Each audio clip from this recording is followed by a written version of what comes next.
So this is my Zelda proposal box. I actually bought the box from a local Family Dollar and wanted to do something cool with it. So I decided, well, why not make it a proposal box? Have some function to it. So, let me explain how this works. So, first we have a servo over here attached to the side, and this here is a custom servo horn that I made. The way that I made it was with this mold here. I don't know if you can see on the camera very well, but there's the mold. And the way I made the mold is I printed out what I wanted on paper, and then I traced it onto cardboard, and then I pressed down into this stuff here called Amazing Mold Putty. Basically, it's 1 part to 1 part, and then you can stick on any kind of impression that you make into it. It'll stay, and then it becomes this nice rubbery awesomeness. And then you can stick in this stuff over here, resin. But this resin is a very quick drying resin. It dries in about 4 minutes. Got this online. I forget exactly where, but if you go to, actually probably from this US Composites place. It's called Easy Flow 60, and it's another just an A to B 1-to-1 ratio stuff. And yeah, so you pour it into this mold, and it makes a nice hard resin out of it, and then you can start to do projects with it. That's how I did that. So with that in mind, that's how that arm works. Then I had to get actually a custom screw for my servo. That was actually the hardest thing to locate.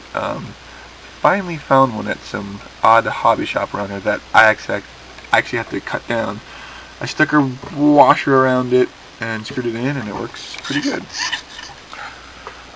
This is my 2 project boxes that I got from Radio Shack, and let me show you what's inside. Okay, so inside here, this is an amplifier, a speaker. In fact, they both came from a USB speaker that I got for like $5 somewhere. This rig here, if you can see down here, there's a Arduino down there. There's a couple of relays there. That white mush pile there is actually an MP3 player and a relay in there, kind of duct tape because I couldn't find a way to stick anything else there. Right there, you see that green board down there? That's actually an RFID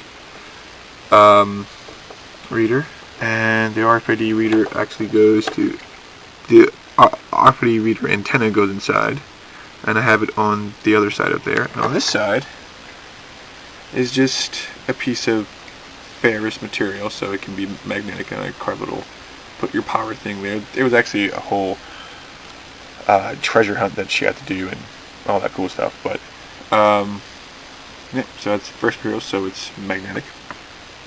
I'll make a write-up of what exactly all this stuff is in the text, but for right now, I just kind of want to show what was in there. This servo here, I don't know where the arm went off to, but the arm here actually would come up here to around that point, and then up to this here. And the way that I have the Arduino programmed is it's not until this symbol gets onto it. So what it would actually do is come up, latch into this, because she actually did try to open it, and she kind of tried to open it, and it locked, which was good, because if not, she would have been like, oh, what's this mess? Oh, yay. So that did that. Here's my battery pack here. I also stick in the write-up in the blog the original battery pack, which was 2 lamp batteries, but it didn't work very well and made everything look not so great. But this is just 2 little battery packs here and here with some AA batteries in there from the Radio Shack again. This is actually a 12 volt because these lights around it actually take 12 volts. and this servo arm isn't powerful enough off of the 5 volts, I believe it's 5 volts, that the Arduino spits out. So I actually needed to power this and do a joined ground for that and the Arduino for this to work, because otherwise it just kind of went to the lid and it could just kind of stop there. So that's what the 12-volt pack is for. And then I just kind of hot glue these things there so that this can go there, like so, so that you don't see all the electronic mess. And then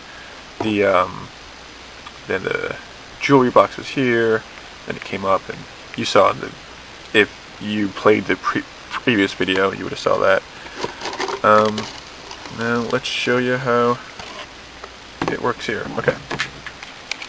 So then I made this little symbol here. It's a twisted tree. I know it looks like a poop, but it's actually a twisted tree that it's kind of a symbol that we made up a while ago for ourselves because we're both dorks. And the way I made that was, of course, with this mold. So I made another mold, poured in the resin, made this beautiful thing here, and what this red here and this black here is inside of here is a little, right in here is a little RFID, and right here is a magnet I pulled out of a old hard drive. That way that when you stick this on here, like so, it'll stick to it, and then the RFID capsule will be lined up with the RFID antenna that I showed previously. So I guess let's show how it all comes together. So we're going to turn this on.